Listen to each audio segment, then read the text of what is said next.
ကုန်ရှိတယ် မင်္ဂလာပါကလေးတို့ရေတာတာမီမီတို့နေ့တိုင်းစော့နေတဲ့ဖုန်းလေးတွေကစကားပြောတတ်တယ်ဆိုရင်ဘာတွေပြောကြမလဲစဉ်းစားကြည့်ဘူးလားဒီနေ့တော့ကိုရဲ့စာကြည့်စာပွဲပေါ်မှာရှိတဲ့အရာဝတ္ထုလေးတွေအကြောင်းပြောပြမယ်နော်စပွဲပေါ်မှာအယောင်နေလက်ထပြီးအမြဲတမ်းလီးနေတဲ့ smartphone အသစ်ဆက်လေးတစ်လုံးရှိတယ်သူ့ဘေးမှာတော့အယောင်နဲ့လွှင့်နေပြီးဖုန်တက်နေတဲ့ပုံမြင်စာအုပ်ဟောင်းလေးတစ်အုပ်ရှိတာပေါ့ဖုန်းလေးက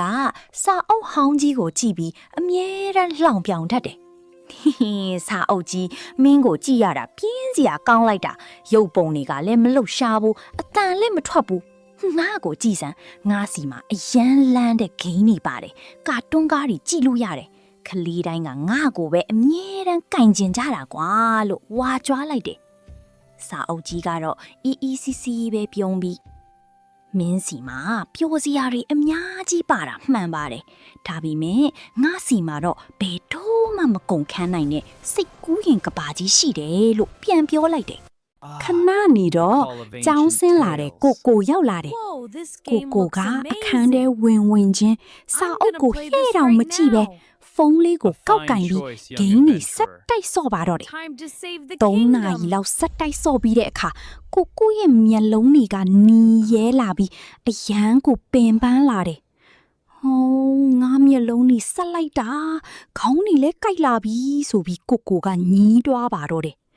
ဖုန်းလေးကတော့သူ့ကိုပဲစော့နေလို့သဘောတွေကျပြီးခွန်စားနေတာပေါ့အဲ့ဒီအချိန်မှာပဲရုတ်တရက်မီးတွေအကုန်ပြတ်သွားပါတော့တယ်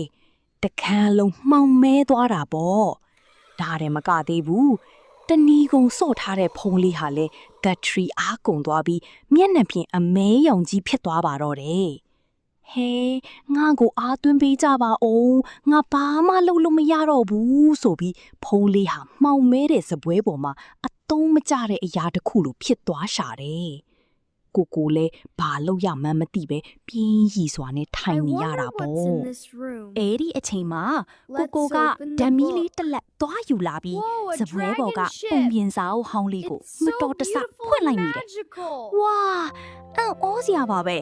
ဓမီရောင်လေးစာအုပ်ပေါ်ကျသွားတာနဲ့တပြိုင်နက်စာအုပ်ထဲကနေရွှေရောင်လင်းလက်နေတဲ့စလုံးလေးတွေမောဆန်နဲ့ပင်လေတပြတင်မောကြီးတွေနဲ့နှကားကြီးတွေဟာစာမျက်နှာပေါ်ကနေအသက်ဝင်ပြီးလေထဲကိုထွက်ပေါ်လာပါတော့တယ်ကိုဟာမျက်လုံးလေးပြူးသွားပြီးစိတ်ဝင်တစားနဲ့ပုံမြင်စာအုပ်ကိုစတင်ဖတ်ရှုပါတော့တယ်စာအုပ်ဖတ်နေရင်းနဲ့ကိုဟာပင်လေဓားပြတင်မောကြီးရဲ့ကပ်တိန်အဖြစ်စိတ်ကူးရင်ပြီးရတနာတွေရှာဖွေနေတော့တာပေါ့သူဟာမျက်လုံးလေးမဆက်တော့ပဲခေါင်းလေးမကိုက်တော့ဘူးဖုန်းလေးကတော့သူ့မျက်စိရှိမှတွင်ကိုတယောက်စာအုပ်ဖတ်ပြီးအယမ်းပျော်နေတာကိုကြည့်ပြီးစာအုပ်ကြီးပြောတာမှန်တာပဲသူ့စီမှာဘယ်တော့မှအားမကုန်နိုင်နဲ့မောပညာတွေရှိနေတာပဲဆိုပြီးသူ့အမားကိုသူနားလေသွားပါတော့တယ်မီးပြန်လာတဲ့အခါမှာတော့ဖုန်းလေးကစာအုပ်ကြီးကိုတောင်းပန်လိုက်ပါတယ်အဲ့ဒီနေ့ကစပြီးကိုဟာဖုန်းကိုအချိန်ကန့်သက်ပြီးမှသုံးတော့တယ်အားလက်ချိန်တွေမှာတော့စိတ်ကူးရင်ဉဏ်ကိုရင့်တန်စေတဲ့ပုံပြင်စာအုပ်တွေကိုပဲပို့ပြီးဖတ်ပါတော့တယ်ကဲကလေးတို့ကြီးဒီပုံပြင်လေးကဘာသင်ခန်းစာပေးလဲဆိုတော့ဖုန်းတွေကအသုံးဝင်ပေမဲ့အများကြီးသုံးရင်မျက်စိပြက်ပြီးကျန်းမာရေးထိခိုက်နိုင်တယ်စာအုပ်တွေကတာတာမီမီတို့ကိုအသိပညာတွေပေးနိုင်ပြီးအကောင်းဆုံးတငယ်ချင်းဖြစ်နိုင်တယ်ဆိုတာပါပဲ